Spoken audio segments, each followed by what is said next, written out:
Hi all, ഞാൻ സീനിയ Jerin. Public എക്സാമിന് തയ്യാറെടുക്കുന്ന വിദ്യാർത്ഥികൾക്ക് വേണ്ടിയുള്ള കുറച്ച് കാര്യങ്ങളുമായിട്ടാണ് ഇന്നത്തെ വീഡിയോയിൽ വന്നിരിക്കുന്നത്. കഴിഞ്ഞ കുറേ ദിവസങ്ങളായി കുറേയധികം വിദ്യാർത്ഥികൾ പരീക്ഷാ പേടിയുമായി ബന്ധപ്പെട്ട് നമ്മളെ അപ്രോച്ച് ചെയ്തിട്ടുണ്ടായിരുന്നു. ഈ ഒരു സാഹചര്യത്തിലാണ് ഇത്തരം ഒരു വീഡിയോയുമായിട്ട് ഞാൻ നിങ്ങളുടെ മുമ്പിലേക്ക് വരുന്നത്. എന്തിനാന്ന് എങ്ങനെ പരീക്ഷയെ പേടിക്കുന്നത്? ആദ്യമായിട്ടല്ലല്ലോ ഒരു പരീക്ഷ എഴുതാൻ പോകുന്നത്. LKG മുതൽ പരീക്ഷ എഴുതിയിട്ടുള്ളവരല്ലേ നമ്മൾ. ഞാനൊരു ഉദാഹരണം പറയാം.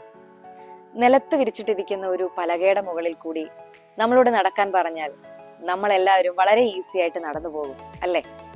പക്ഷേ അതേ പലക തന്നെ നമുക്ക് കുറച്ച് ഉയരത്തിലായി 2 തൂണുകൾക്ക് നടുവിൽ നാട്ടിയ അവസ്ഥയിലാണെങ്കിലോ നമ്മളിൽ എത്ര പേർ നടന്നു പോകും? ഇതേപോലെ തന്നെയാണ് ഈ പരീക്ഷയോടുള്ള നമ്മുടെ സമീപനവും. LKG മുതൽ ഈ കഴിഞ്ഞ മോഡൽ എക്സാം വരെ നമ്മൾ പരീക്ഷ എഴുതിയിട്ടുണ്ടാവുക ഒരു പക്ഷേ നിലത്ത് വിരിച്ചിട്ടിരിക്കുന്ന പലകയുടെ മുകളിൽ കൂടി വളരെ ഈസിയായി നടന്നു പോകുന്ന രീതിയിലായിരിക്കാം. എന്നാൽ ഫൈനൽ എക്സാമിനെ കാണുന്നതോ ഉയരത്തിൽ തൂക്കിയിട്ടിരിക്കുന്ന പലകയുടെ മുകളിൽ കൂടി നടന്നു പോകുന്ന ഒരു രീതിയിലായിരിക്കാം. എന്തിനാണ് നമ്മൾ ഇങ്ങനെ ഭയന്ന് ആ പരീക്ഷയെ അപ്രോച്ച് ചെയ്യുന്നത്? നിരന്തരമായ പരിശ്രമവും ആത്മവിശ്വാസവും ഉണ്ടെങ്കിൽ വളരെ ഈസിയായി മുകളിൽ തൂക്കിയിട്ടിരിക്കുന്ന ആ പലകയുടെ മുകളിൽ കൂടി നമുക്ക് നടന്നു പോകാനാവുന്നതേ ഉള്ളൂ. അതേപോലെ തന്നെയാണ് ഫൈനൽ എക്സാമിനെ അപ്രോച്ച് ചെയ്യുന്ന കുട്ടികൾ അറിയാൻ പറയുകയാണ്, നിരന്തരമായ പരിശ്രമവും ആത്മവിശ്വാസവും ഉണ്ടെങ്കിൽ ആ പരീക്ഷയും നമുക്ക് വളരെ ഭംഗിയായി എഴുതാനാവുന്നതേ ഉള്ളൂ. എക്സാമുകൾ എന്ന് പറയുന്നത് പൊതുവെ സ്ട്രെസ് ഉണ്ടാക്കുന്ന കാര്യമാണ്. സ്ട്രെസ് 2 തരത്തിലുണ്ട്, പോസിറ്റീവ് സ്ട്രെസ്സും നെഗറ്റീവ് സ്ട്രെസ്സും. മിക്ക കുട്ടികളിലും പരീക്ഷ എന്ന് പറയുന്നത് ഒരു നെഗറ്റീവ് സ്ട്രെസ് ആണ് ഉണ്ടാക്കുന്നത്.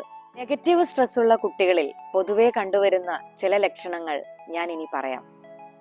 പൊതുവെ നന്നായി സംസാരിച്ചുകൊണ്ടിരുന്ന കുട്ടി പേരൻസിനോടും കൂട്ടുകാരോടുമൊക്കെ പെട്ടെന്ന് സംസാരിക്കാതിരിക്കുക, സംസാരിക്കുന്നതിൻ്റെ ഇടയ്ക്ക് വിക്ക് വരിക, ഭക്ഷണം തൊണ്ടയിൽ നിന്ന് ഇറങ്ങാത്ത അവസ്ഥ വരിക, തീരെ ഉറങ്ങാൻ പറ്റാത്ത അവസ്ഥ വരിക, എത്ര പഠിച്ചിട്ടും പഠിച്ചതൊക്കെ മറന്നു പോകുന്ന അവസ്ഥ വരിക.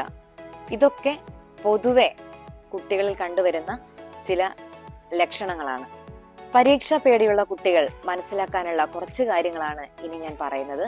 അതിൽ ഏറ്റവും പ്രധാനപ്പെട്ട കാര്യം ഇതാണ്: പരീക്ഷയോടടുക്കുന്ന ഈ ദിവസങ്ങളിൽ നമുക്ക് കിട്ടിയ രജിസ്റ്റർ നമ്പറിന്റെ മുമ്പിലിരുന്ന് നമ്മൾ സ്വന്തമായി പരീക്ഷ എഴുതുന്നതും, ഒരു എക്സാമിനർ നമ്മുടെ ഹാളിലേക്ക് വരുന്നതും, നമ്മൾ ഭംഗിയായി പരീക്ഷ എഴുതി നമ്മുടെ ആ പേപ്പർ എക്സാമിനറുടെ കയ്യിൽ കൊടുക്കുന്നതും, റിസൾട്ട് വരുന്ന സമയത്ത് ഏറ്റവും നല്ലൊരു മാർക്ക് നമുക്ക് കിട്ടുന്നതൊക്കെ നമ്മൾ വിഷ്വലൈസ് ചെയ്യുക. അങ്ങനെ വിഷ്വലൈസ് ചെയ്യുന്ന കുട്ടിയെ സംബന്ധിച്ച് പരീക്ഷാ ഹാളിൽ ആത്മവിശ്വാസത്തോടെ പരീക്ഷ എഴുതാനും നല്ലൊരു മാർക്ക് സ്കോർ ചെയ്യാനും അത്തരം കുട്ടികൾക്ക് സാധിക്കും എന്നുള്ളതാണ്. രണ്ടാമത്തെ കാര്യം ഇതാണ്: പറ്റുന്നത്ര പ്രീവിയസ് ക്വസ്റ്റ്യൻ പേപ്പറുകൾ കളക്ട് ചെയ്യുക. സമയം കിട്ടുന്ന മുറയ്ക്ക് ആ ക്വസ്റ്റ്യൻ പേപ്പറുകളൊക്കെ സ്വന്തമായി ഇരുന്ന് അറ്റൻഡ് ചെയ്യുക, മോക്ക് ടെസ്റ്റ് നടത്തി നോക്കുക. ആ ഒരു കോൺഫിഡൻസും നമ്മളെ ഒരുപാട് പരീക്ഷാ സമയത്ത് ഹെൽപ്പ് ചെയ്യും എന്നുള്ളതിൽ യാതൊരു സംശയവും ഇല്ല. മൂന്നാമത്തെ കാര്യം ഇതാണ്: പഠിക്കാനിരിക്കുന്ന സമയത്ത് കണ്ടിന്യൂസ് ആയിട്ട് പഠിക്കാതെ 40-45 മിനിറ്റ് പഠിക്കുക. അതിനുശേഷം ഒരു 5-10 മിനിറ്റ് ബ്രേക്ക് എടുക്കുക.